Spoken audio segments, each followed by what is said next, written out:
അങ്ങാടി വരെ പോകണം ടൗൺ വരെ.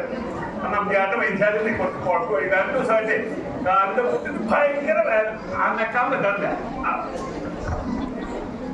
വേനൽക്കാലത്തു കുളിച്ചാൽ മന്ദണം, വർഷക്കാലത്തു മാന്തി കുളിക്കണം. എന്തിനു മത്സഹേ ഇപ്പാടുപെടുന്നു, ഇതിനൊന്നു മാത്രം മതി മാന്തൽ മാത്രം.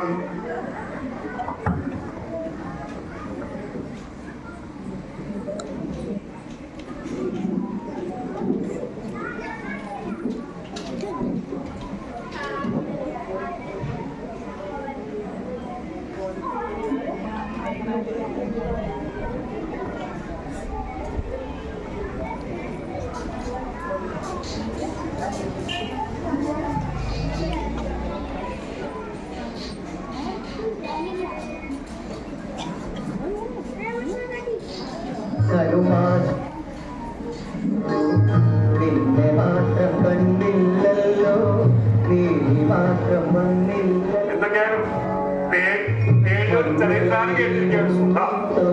അത് പഴയ ഗാനങ്ങൾ, പുതിയ ഗാനങ്ങൾ മോശാന്നല്ലോ. ഞാനൊരു പഴഞ്ചനാവണ്ടേ പഴയ ഗാനങ്ങൾ, സത്യം മാഷും ശീലാമ്മയൊക്കെ അഭിനയിച്ച പാട്ടുകൾ അത് നമ്മുടെ പഴയ കാലത്തേക്ക് കൂട്ടിക്കൊണ്ടു. അതൊരു പഴയ കാലം പറഞ്ഞിട്ടെന്താ കാര്യം?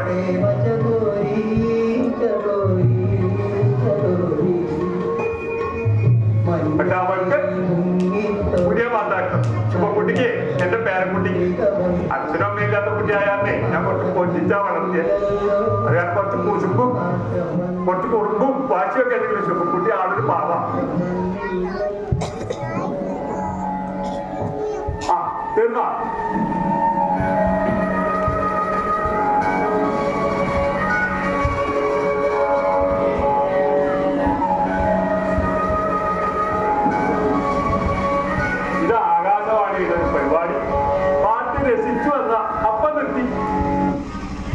രസികന്മാര്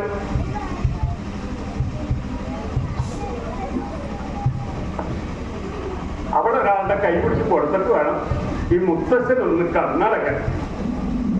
അല്ല, വിവാഹാലോചനം ധാരാളം പറ്റേ. നാളെ പടൂരിൽ ഒരു പാർട്ടി വന്നിട്ട് വലിയ സർക്കാർ ഉദ്യോഗസ്ഥനാ, ഡെപ്യൂട്ടി കളക്ടറാ. പക്ഷെ പറഞ്ഞിട്ടുണ്ടായാലും അവർക്കൊരേ നിർബന്ധം, പഠിച്ചത് പാഴാക്കാൻ പറ്റില്ല, ഒരു ജോലി സമ്പാദിക്കണം. അല്ല, അവള് പറയണത് കാര്യല്ലേ? ഇന്നത്തെ കാലത്ത് രണ്ടാൾക്കും ജോലിയിലേക്ക് ജീവിക്കാൻ പറ്റുമോ? നിനക്കതൊന്നും അറിയണ്ടല്ലോ ശാന്ത. നിങ്ങൾ 3 നാൾ നേരത്തെ പോയില്ലേ? ഞങ്ങളെ 2 ആളും തനിയാക്കിയിട്ട്. ഇന്നിപ്പോ അവള് കോഴിക്കോട് ഒരു ഇന്റർവ്യൂവിന് പോയിരിക്കാം, PSCയുടെ. വെളുപ്പിന് പോയതാ, വണ്ട നേരമായി. സമയമായാലോ ഒന്ന് വിളിച്ചു ചോദിക്കാനോ?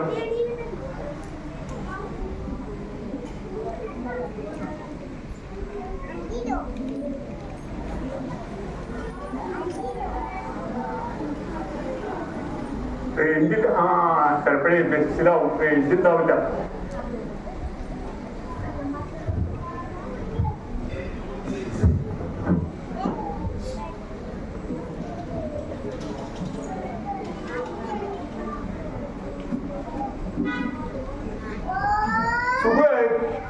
സുഖോ, ഞാനൊന്നേ ടൗൺ വരെ പോയിട്ട് വരാം.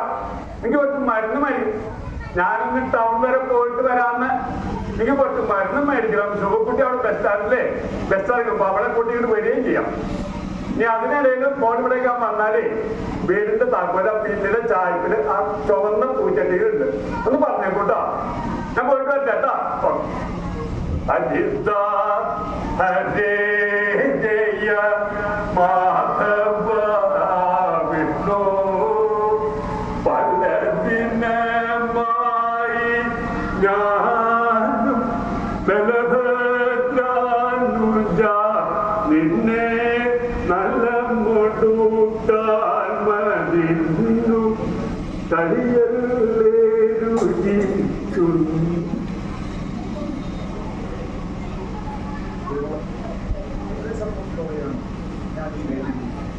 ഇത്തരത്തിലൊരു സ്ത്രീ കൂട്ടായ്മയുടെ കലാസാംസ്കാരിക സമ്മേളനം ഉദ്ഘാടനം ചെയ്യുന്നത് എൻ്റെ ഭാഗ്യമായി ഞാൻ കരുതുകയാണ്. കാരണം സ്ത്രീ അമ്മയായും ഭാര്യയായും സഹോദരിയായും മകളായും എന്തിനേറെ നമുക്ക് പഴകഥകൾ പറഞ്ഞു തന്ന് അറിവിന്റെ ലോകത്തേക്ക് ആനയിക്കുന്ന മുത്തശ്ശിയായും ദൈവം കനിഞ്ഞു തന്ന വരദാനമാണ് സ്ത്രീ. ഈ സമ്മേളനത്തിന് എല്ലാവിധ ആശംസകളും അറിയിച്ചുകൊണ്ട് ഈ സ്ത്രീ കൂട്ടായ്മയുടെ മഹാസമ്മേളനം ഉദ്ഘാടനം ചെയ്തതായി പ്രഖ്യാപിച്ചുകൊണ്ട് നിർത്തുന്നു. നന്ദി, നമസ്കാരം.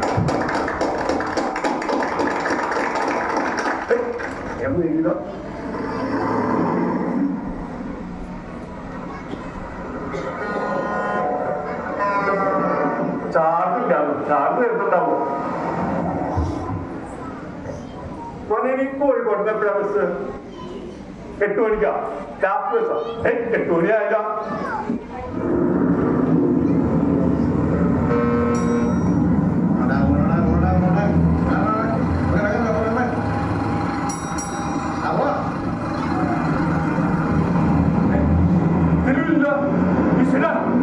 എന്റെ കുട്ടി മക്കളെ, എന്റെ പേരക്കുട്ടി ഇന്ന് വെളുപ്പിന് കോഴിക്കോട് പോയതാണ് ഇന്റർവ്യൂവിന്. 8 മണിയുടെ ബസ്സിൽ വന്നില്ലെങ്കിൽ ആരെങ്കിലും കണ്ട കുട്ടി നിൽക്കണ കണ്ട? ഞാൻ ഈ പാലിക്കിനി എവിടെ പോയി അന്വേഷിക്കും? ഗുരുവായൂരപ്പാ, എന്റെ കുട്ടിക്ക് എന്താ പറ്റിയ?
പോലീസിൽ അറിയിച്ച പിന്നെ നാട്ടുകാർ മുഴുവൻ അറിയും.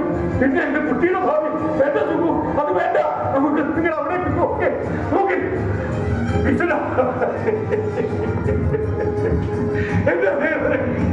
ഞാൻ ഈ പാവിലേക്ക് എവിടെ പോയി?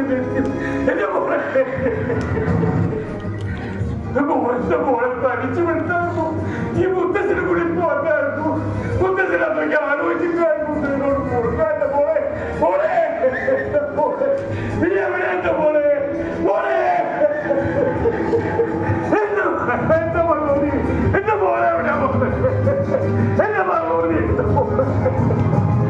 എന്റെ പോലെ ഒരു കുട്ടി ഇവിടെ കിടക്കാത്തോ? എന്റെ പോലെ ഒരു കുട്ടിയെ കിടക്കാത്തോ? ഇവിടെ പോയി പൊന്നു പോലെ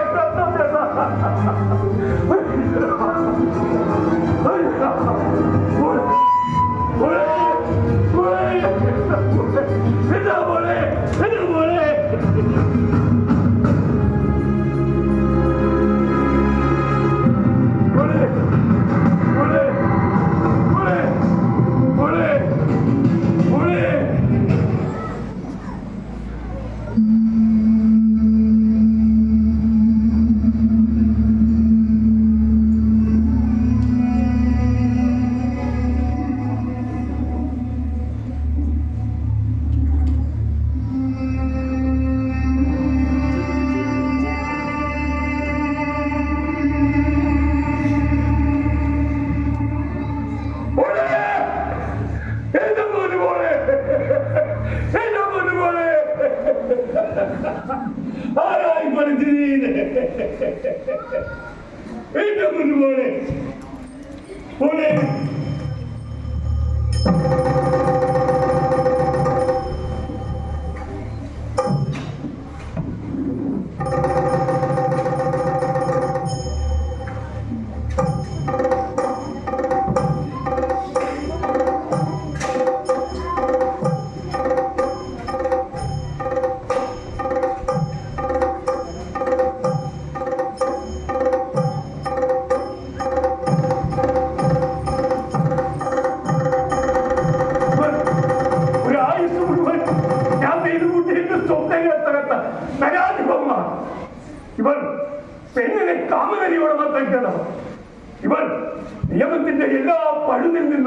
അധികാരത്തിന്റെ തണലിൽ രക്ഷപ്പെടുന്നവർ.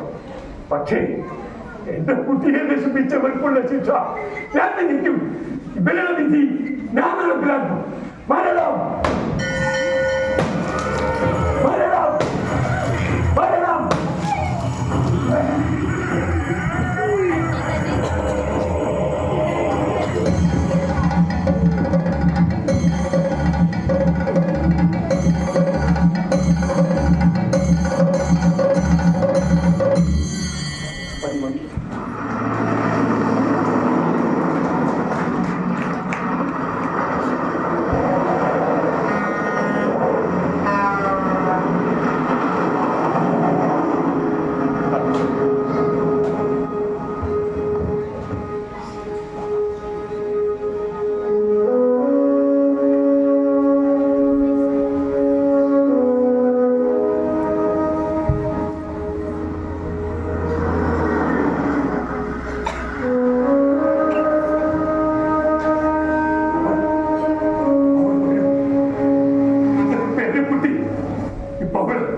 കോഴിക്കോട് വലിയ സർക്കാർ ഉദ്യോഗസ്ഥയാണ്.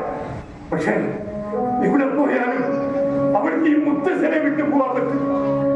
എന്റെ കുട്ടി അവൾ വരും, ഇപ്പൊ വരും.